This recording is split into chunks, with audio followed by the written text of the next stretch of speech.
بالله من الشيطان الرجيم. بسم الله الرحمن الرحيم. الحمد لله بارئ الخلائق أجمعين، ثم الصلاة والسلام على المبعوث رحمة للعالمين، سيدي وحبيبي ونور قلبي وطبيب نفوس الجميع، أبي القاسم المصطفى محمد. اللهم صل على محمد وآل محمد وعلى أهل بيته الطيبين الطاهرين المعصومين الذين ذهب الله عنهم الرجس وطهرهم تطهيرا.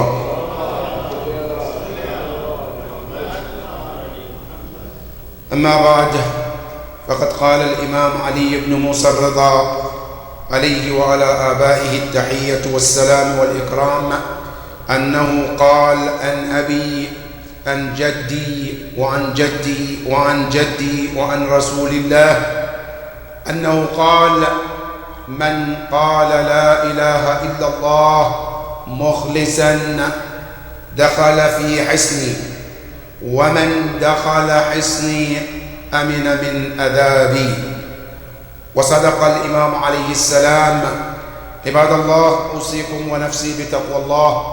My dear brothers, dear sisters, Assalamu alaikum wa rahmatullahi ta'ala wa barakatuh. Praise Allah subhanahu wa ta'ala for all His blessings. We thank Allah subhanahu wa ta'ala for those blessings that are apparent and the ones that are hidden. And we send our salutation and respect to our leader, our Prophet, Ar-Rasul sallallahu alayhi wa alihi wa sallam.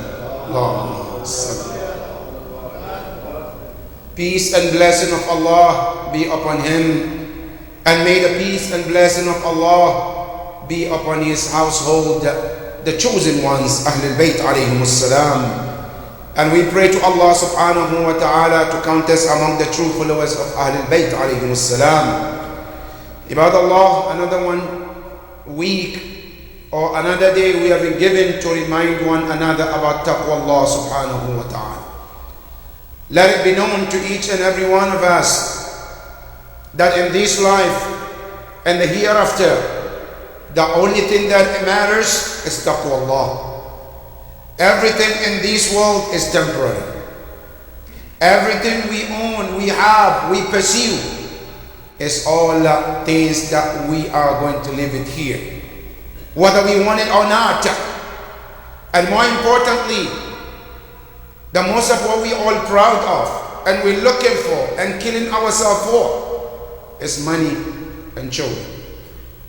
And Quran tells you and I, all of these two things, they matter in this dunya. As soon as you leave this dunya, Allah said they are not worthy of anything. Ya Rabb, what is worthy of that world?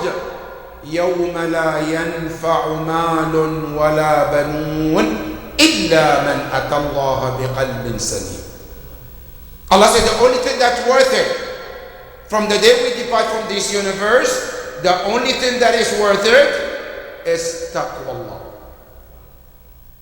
That is what matters. May Allah subhanahu wa ta'ala help us to develop taqwa Allah, Ya Rabbal Alameen. My dear brothers and sisters, as you know, tonight is known as the night of the birth of our Imam, the 8th Imam, Imam Ali ibn Musa al-Rida alayhi salam.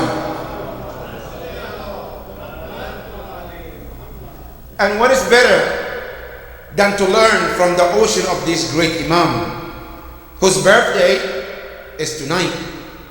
And that is why we chose to talk about this famous hadith that is known of Imam al-Rida alayhi salam. This hadith is known as Hadith Silsilat al-Dhahab. And I'm going to repeat because I know our youth who are here, these are some of the things we need to memorize. This hadith worth of knowing and memorizing too. Because this hadith not only is unique because it's coming from Ma'soom, the nature of the hadith is unique among the rest of the hadith. What makes this hadith unique? This hadith is called Hadith Silsilatul Dhahabi.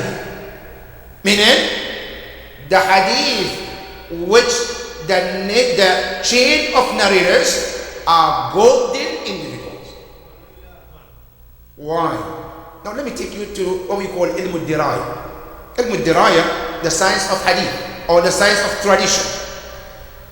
You know, in the Shia school of thought, when we receive hadith, doesn't matter what is the title of it, right? Every hadith has two parts of it. The first part is called sanadul hadith. A sanad meaning the chain of narrators. Before anything, when we come across an hadith, we have to study the chain of them. Who are the narrators? Who narrated the hadith? Now the narrator, does he narrate it from the ma'asum directly, or he narrated from someone else? Now, the one he narrated from, did he really was he a really person who lived? Because by the way, you know, in any hadith, Bani Umayyah, one of the things they did is to fabricate people who Allah didn't even create them, but they have names and they have existence in the Bani Umayyah's world.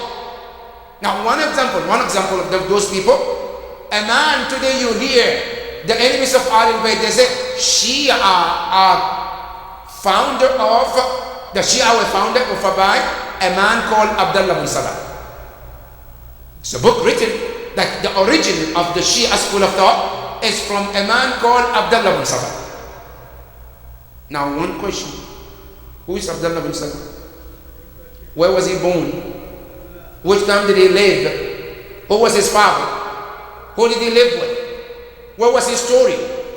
There is zero information about a man called Abdullah bin Salam.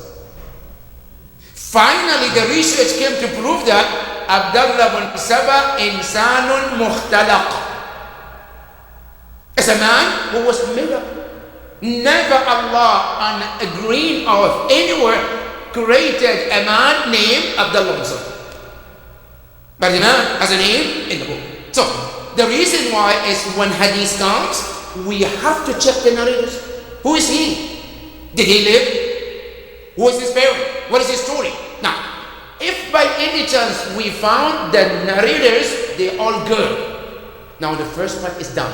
Then we go to the next part. Now, the next part is called Matnul Hadith. Al-Matn means the actual text of the narration. Now, the narration, the text, the first thing we have to evaluate with the Quran. Now this hadith, قال الإمام باقر, قال رسول الله, قال علي, قال الإمام الجواد. Doesn't matter. Now, what did Imam say? What did the Quran say? If that narration of the Imam or Ma'soom matches Quran, then we can go in depth to discuss about what the hadith is. If that hadith contradicts with something in the Quran, then it's trash. Where did this come from? From Ahlul Bayt alayhim salam. Our Imams, they told us, مَا جَاءَكُمْ أَنَّا فَأَرُضُوهُ عَلَى كِتَابِ اللَّهِ. Whatever come to you in hadith, قال الإمام, as a first, present the hadith to the Quran. If it matches the Quran, then it is from us. If it disagree with Quran, it's a trash. Why? I said because we Ahlul Bayt, we will never see something against the Quran or something go against the word of Allah subhanahu wa ta'ala. So, in that sense, in Ilm al-Diraya, there is this, what you call Sanad al-Hadith and Matn al-Hadith. Now, the reason I mention this, in the hadith that we just quoted from Imam al-Rida, the chain of hadith is nothing but ma'asum from ma'asum from ma'asum from ma'asum to the Prophet sallallahu alaihi wasallam. That Imam al-Rida alayhi salam, he said, an abi, from my father. Who's his father? Imam Musa al-Qadhi. From my grandfather. Who's his grandfather? Imam Ja'far al-Sadiq. Who is the next grandfather? Imam Muhammad al-Baqir. Who is the next grandfather? Imam Zayn al-Abidin. Who is the next grandfather? Imam al-Hussein alayhi salam. Who is the next grandfather? Al-Imam Amir al-Mu'mineen. Then whom? عن رسول الله صلى الله عليه وسلم.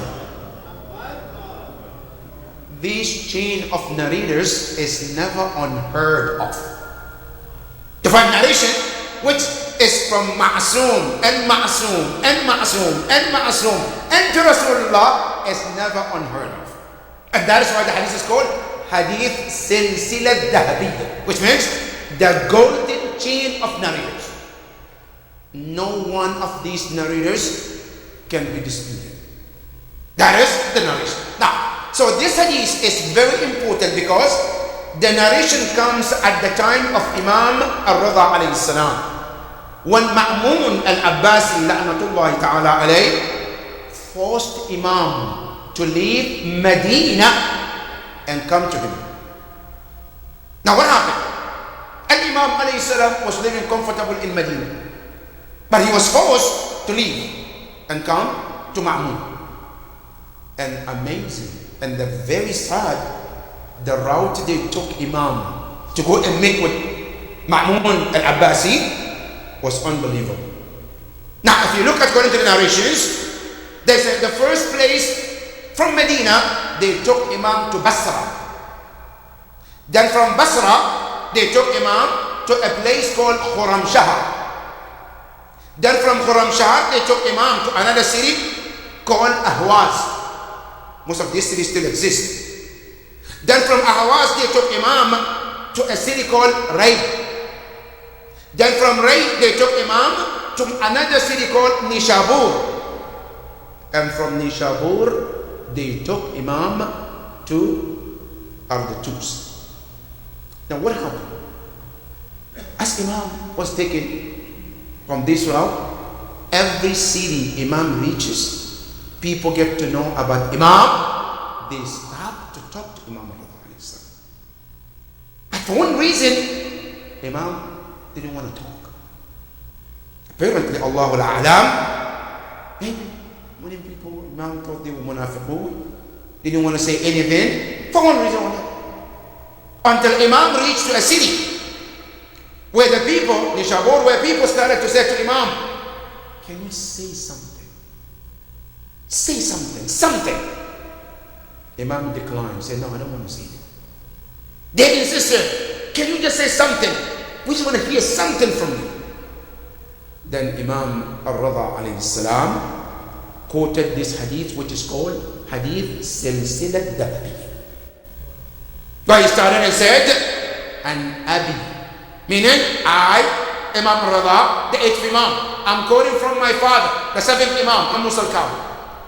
And Abi, he also quoted from his father, who is Imam Ja'far al-Sadiq, and goes one after the other to the Prophet. And then he says, this is what the Prophet said. La ilaha illallah. Saying, La ilaha illallah, Hisni, is a fortress that protects one from everything. وَمَنْ دَخَلَ حِسْنِي, and whoever is blessed to get into that fortress, is amina min adabi, is definitely guaranteed from the safe from the punishment of Allah. Then people started so happy. They were so happy to hear this hadith from Imam Ar-Rida alayhi salam. As Imam was moving, he turned around and he says, بِشَرْطِهَا وَشُرُطِهَا. Not just La ilaha illallah and the key of Jannah is given, go, and no. They say there are conditions. Ya Imam, what else? I said, وَأَنَا مِن شُرُطِهَا. And I, Ali ibn Musa Ar-Rida, am one of the conditions of that fortress. That no one can enter into that fortress unless he comes through our gate, Ahlul Bayt alayhi salam. This is the hadith called Hadith Silsila Dhahabiyya. Now, this hadith, I just want us to analyze and take something out of this hadith.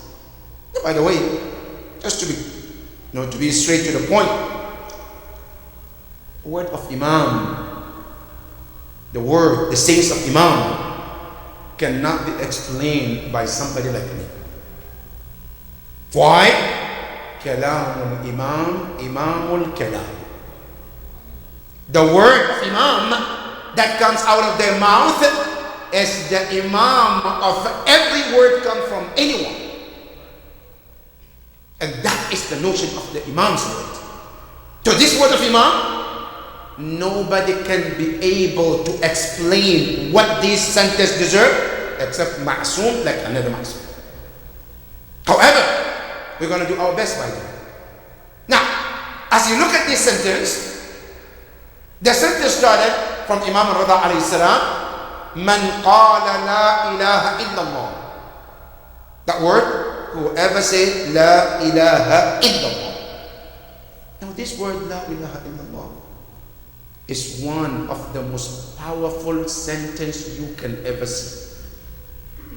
The word la ilaha illallah is the most powerful sentence you can see. How is it powerful? Oh, listen to me, brothers and sisters. Number one, in Islam, when something becomes najis, right? Something najis, what do you do to clean it? You have to use water. The clothes become najis, you need water to clean it. Sometimes, some of the najasa 3 times, some of them 7 times to clean it. Right? But one of the most powerful sentences that can take someone from the situation of najasa to the situation of tahara is kalimat la ilaha illallah. If a person is Muslim, what do we consider him? Najis. Now the person is najis, the sweat is najis. Now, what will the person do to come out of that state of najasa to become tahir? Is the word la ilaha illallah Muhammadur Rasulullah.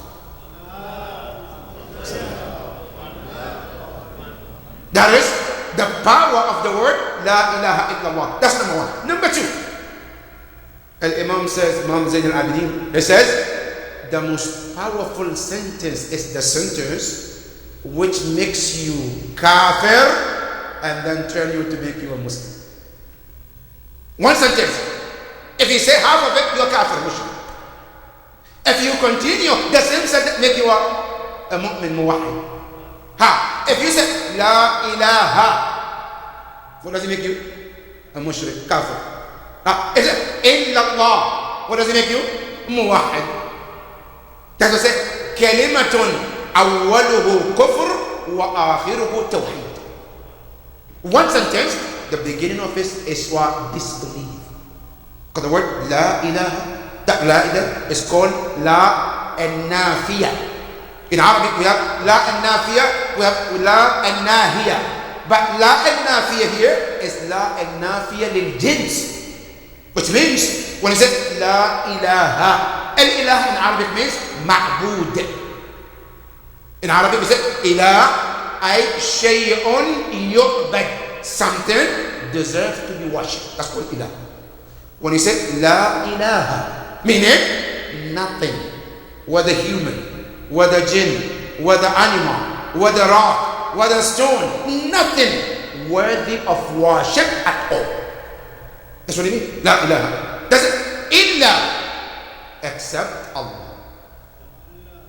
So the first part of the sentence make you kafir, then the second part makes you a muwahid. You become the man of tawheed. That is that word. Now, the third thing about this word, la ilaha illallah, also is mentioned at the end of Surah Al-Kahf. Allah subhanahu wa ta'ala says in this ayah, لَوْ كَانَ الْبَحْرُ مِدَادًا لِكَلِمَاتُ رَبِّي. Allah subhanahu wa ta'ala says, لَوْ كَانَ الْبَحْرُ, had all the oceans in the world becomes an ink. All the oceans in the world, if you are to consider them ink, right? Then it says, and happen to have all the trees of this universe becomes a pen, right? And then you are now to write what? Kalimatu Rabbi. Right? All the oceans ink, all the trees are pen. Now take the pen to touch the ink to write Kalimatu Rabbi. Now I want us to suppose here what is the meaning of kalimat? In Quran, the word kalimat is used for many places. One of them is in this ayah. One of them in Surah Al-Baqarah. Allah subhanahu wa ta'ala says, وَإِذِ ابْتَلَى إِبْرَاهِيمَ رَبُّهُ بِكَلِمَاتٍ. What does it mean, kalimat? The word kalima in Arabic literally, it means a lafz, word. I said Allah is called kalima. I said Ali is called kalima.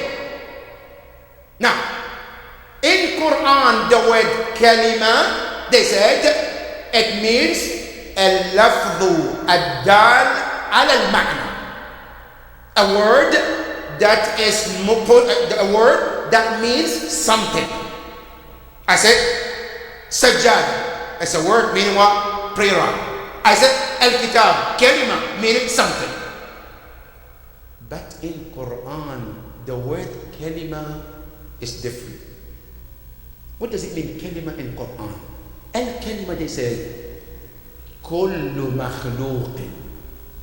Every creation that you can think of is there to prove two things about Allah. Everything that you can think of that Allah created, they are there to prove two things. One is azamatil khaliq wa ilmul khaliq. To prove the ability of Allah to create and the knowledge of Allah to create that thing the way He created. Everything. Now, this creation of Allah, as we mentioned, is called kalima, right? Everything that Allah created, which possess two things. One is to show the ability of Allah and to show the knowledge of Allah. Now, the more that creation reveals more about Allah, the more that creation is called kalimatullah. The more a creation reveals the knowledge of Allah and reveals the ability of Allah is called kalimatullah. That's why in the Quran, Allah called Prophet Isa kalimatullah. Because Isa is a symbol of the miracle of Allah. That this creation proves the knowledge of Allah, and two, the ability of Allah to create a being like Isa without a father. So, in Quran, we say about kalima, it means al-makhluq, a creation that reveals more about the knowledge of Allah and His ability. That's called kalima. Now, another meaning of the word kalima is said is the kalima la ilaha illallah, which in one of the tafsir, when Allah said, you take all these oceans, all these rivers, all these lakes to become an ink, and take all the trees to become a pencil, and use the ink to write kalimatu la ilaha illallah, it says that the ink will finish and you are not even done of writing la ilaha illallah. That is how great this sentence is. La ilaha illallah. So when Imam al-Rida alayhi salam says kalimatu la ilaha illallah, because this kalima comes to reveal the existence of the best, which is Allah subhanahu wa ta'ala. The perfect, which is Allah subhanahu wa ta'ala. So Imam al-Rida alayhi salam, when he says la ilaha illallah, is when you are to confirm and believe there is no God but Allah. He said, that puts you in the fortress of Allah. How? You know, this world that we live in, every one of us is subjected to so much. Every one of us, we're subject to so much in this life. Number one, Shaitan is already waiting to take you and I to the path of Shaitan. The second is Nafsul Ammara is waiting to deceive.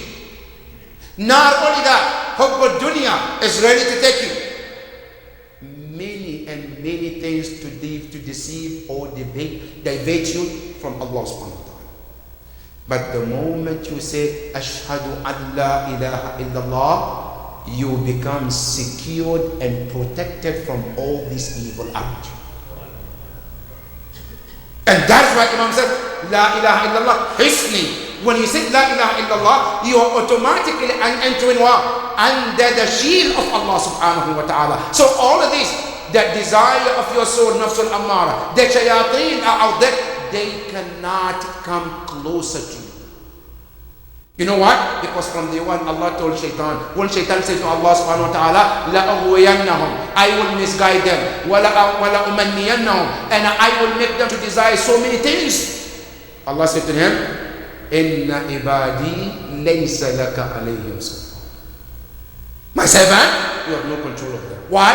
Because they are saved by me. So if La ilaha illallah comes from the bottom of the heart and is said sincerely, it protects you from all of these evil things that are out there. And that's why Imam said, La ilaha illallah hisni, faman dakhala hisni amina minna.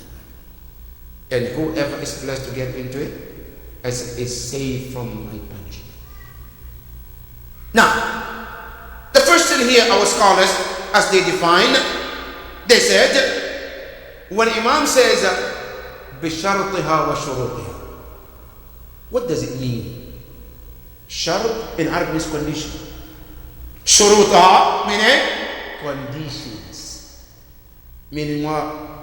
You and I cannot enter that fortress of Allah unless we meet the condition. If you don't meet the condition, you cannot enter. But what is the condition?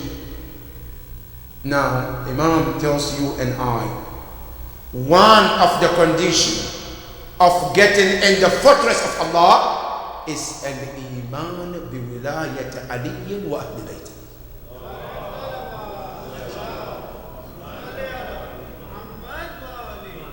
A person, if I say I'm a Muslim, I believe in Allah subhanahu wa ta'ala, yes, that's the first part of it. But if I don't believe in wilayat of Ahlul Bayt alayhi wassalam, then the iman is not complete.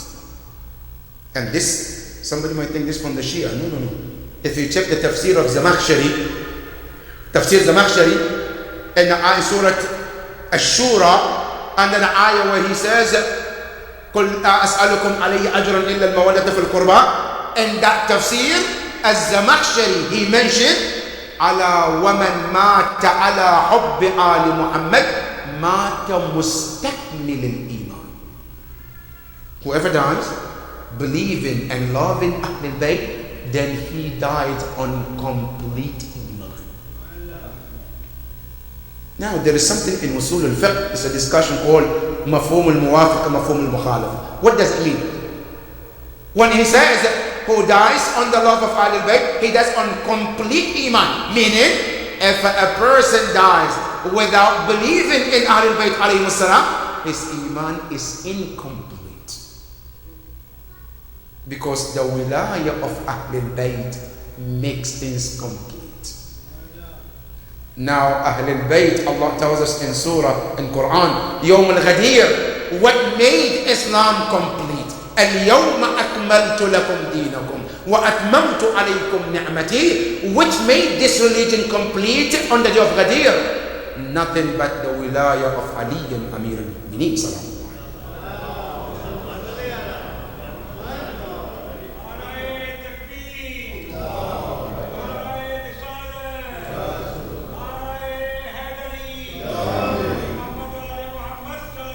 wasallam. Allah.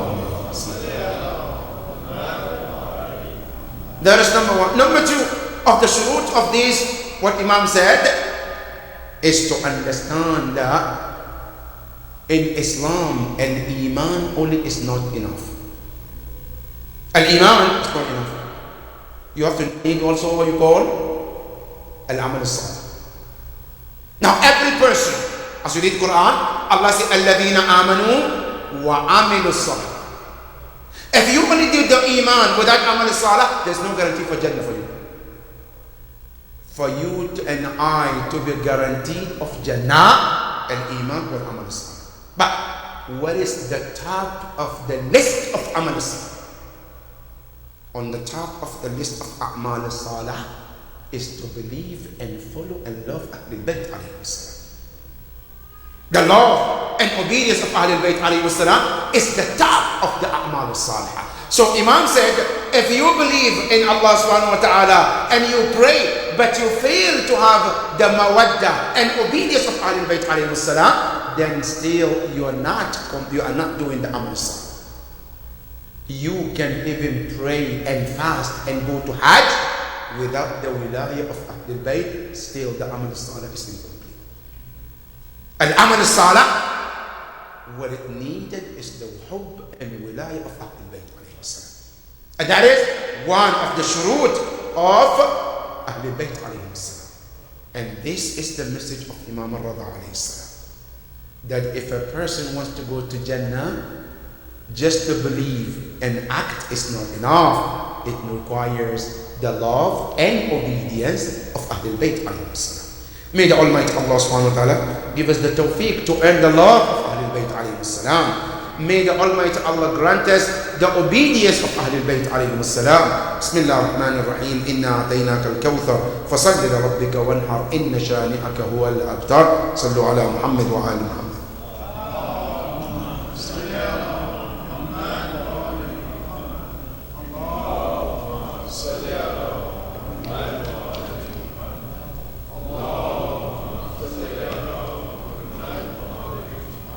بسم الله الرحمن الرحيم. الحمد لله رب العالمين، ثم الصلاة والسلام على أشرف الأنبياء والمرسلين، حبيبي وحبيب إله العالمين أبي القاسم محمد.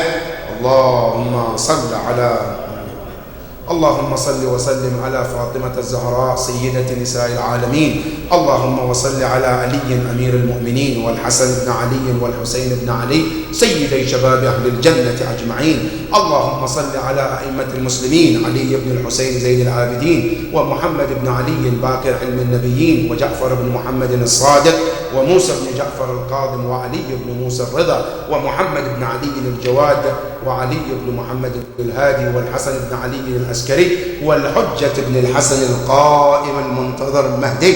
هؤلاء حجج الله. اللهم اجعلنا من أتباعهم ومن أوليائهم في الدنيا والآخرة إنك سميع مجيب الدعاء.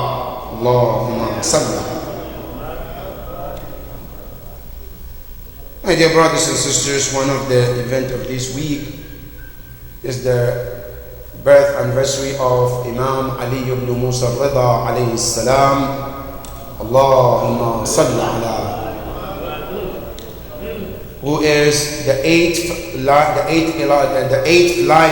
of Ahlul Bayt alayhi salam. Imam al-Rida alayhi salam, his contribution to Islam cannot be ignored in the history. One of the contributions of Imam al-Rida alayhi salam during his time was to deal with the atheists of that time. You know, one of the things that Bani Umayyah and Bani al-Abbas have created is created people who became atheists at that time. And Imam al-Rida alayhi salam has to deal with those people. Many of the narrations, how to prove Allah exists, how to prove somebody who is atheist to bring them to Islam, many of those hadith come from Imam al-Rida alayhi salam. That is many of contribution of Imam al-Rida alayhi salam. And the history is filled with those narrations. Peace be upon him on the day he was born, and peace be upon him on the day he will be resurrected, inshallah. The second thing also is the birth anniversary of Abu Talib alayhi salam. Allahumma salli, which happened last week. Abu Talib alayhi salam is one of the greatest pillars in Islam. Unfortunately, there are some Muslims who believe otherwise, that Abu Talib alayhi salam was not a believer. Abu Talib died kafir, wal-iyadu billah. And they said this, even they have some ayat of Quran. They say was revealed in regarding Abu Talib. They say at the time of the death of Abu Talib, there were Quraysh around Abu Talib, and the Prophet was sitting on the other side. Then the Prophet said to Abu Talib, Ya Abu Talib, accept Islam and say Shahada, and I'll take care of the rest. Then the Quraysh around Abu Talib will look at him. Ya Abu Talib, are you going to listen to this child? All your years of life, you worship Hubal and Lat and Uzza. And now last final moment, you're going to believe in him? How do you think your ancestors will feel? Then that's their narration. Right? Then Abu Talib will turn. And that was back and forth until Allah sent this verse, إِنَّكَ لَا تَهْدِي مَنْ أَحْبَبْتَ. Ya Rasulullah, you cannot guide whomever you want. لَكِنَّ اللَّهَ يَهْدِي مَنْ يَشَاءُ. Allah is the one who only guides whomever you want. So that ayah was revealed in that regard. And that was discontinued until Abu Talib died. That's that version. Right? But Ahlul Bayt alayhi salam, our version is A'udhu Billah. Abu Talib died mu'minan. He died full in belief of the Prophet. Now what is our proof that Abu Talib died mu'min? One is his own book. Because the best thing you can prove is his own words. There is a book called Diwan Abu Talib, where Abu Talib used to write his own things, his own shi'r. And that shi'r, he mentioned numerous of times, I believe in Muhammad and his message. Many of these abiyat is in there. Now how can he be kafir when he says this? That's number one. And number two, the year Abu Talib died, Rasulullah called that year Amul Huzn. Now if Rasulullah called that year the year of grief, meaning what? Allah told him, because La yantiqu anil hawa in huwa illa wahyu yuha. Now if Rasulullah was told to mention that year the year of grief, do you think Allah will authorize his prophet to call a person who died mushrik to be named that entire Amul Huzn? And the prophet cried for his death? How can that be possible? Of course not. So in our belief, Abu Talib is mu'min, and he died mu'min. And the third, Abu Talib assumed he was not a Muslim. Assumed. Now in Islam, a Muslim and a female who is a Muslim cannot be married to who is a Kafir. And we know for sure that Fatima, the mother of Imam Ali, she was a believer. No, if she was a believer and Abu Talib was mushrik, you think Rasulullah will sit down and watch a mu'mina marrying to a mushrik when Quran says, وَلَا تَنْكِهُ الْمُشْرِكَاتُ حَتَّى يُؤْمِنْ? A mu'min person, male, cannot marry a woman who's mushrik. And no, a mushrika, or not a mu'mina can marry a mushrik either. And we know for sure that Fatima bint Asad, the day she died, Rasulullah slept in her grave. And Rasulullah cried and he called her my mother. This is to prove that this woman and her husband were absolutely believers. But where did this come from? This comes from Bani Umayyah. Because if you look at it historically, every companion that you can ever think, they all have something negative about them. Either they killed their daughters before Islam, they bury them alive, and they still have that on their neck. They carry out to their graves. That's one. Two, some of the companions, they were drunk many years before Islam. Some of them, no, not only that, they were idol worshippers. The only person they could not find any negative in him was Ali ibn Amir al-Mu'minin. Never any history can say, oh, he used to drink alcohol, then he stopped because of Islam. Never anybody can say he was worshipping idols and then he stopped. Never anybody can say, oh, he used to bury his daughter. Never. So what do? Now they have to come through his father. Yeah, he might be, but his father is negative. That was the angle they come to prove that Imam Ali also have some negativity. But even though Allah and the Prophet is the best witness that Abu Talib was a true believer. May the Almighty Allah subhanahu wa ta'ala elevate the status of Abu Talib, Ya Rabbal Alameen. Ya Allah, we ask you to show us the right way and help us to stay on the right path, Ya Rabbal Alameen. Show us the wrong way and help us to stay away from the wrong way, Ya Rabbal Alameen. Our sick mu'mineen and mu'minat, those who are at home, those who are in hospital, Ya Allah, give them the fastest recovery, Ya Rabbal Alameen. Our brothers and sisters, those who are going through difficulty, any type of difficulty, you know better, Ya Allah, make it easy for them, Ya Rabbal Alameen. Our ummah is struggling across the world, diseases, problems, poverty, Ya Allah, you know better. Ya Allah, make it easy for all of them, Ya Rabbal Alameen. بسم الله الرحمن الرحيم إنا أعطيناك الكوثر فصل لربك وانحر إن شانئك هو الأبتر صلوا على محمد وآل محمد.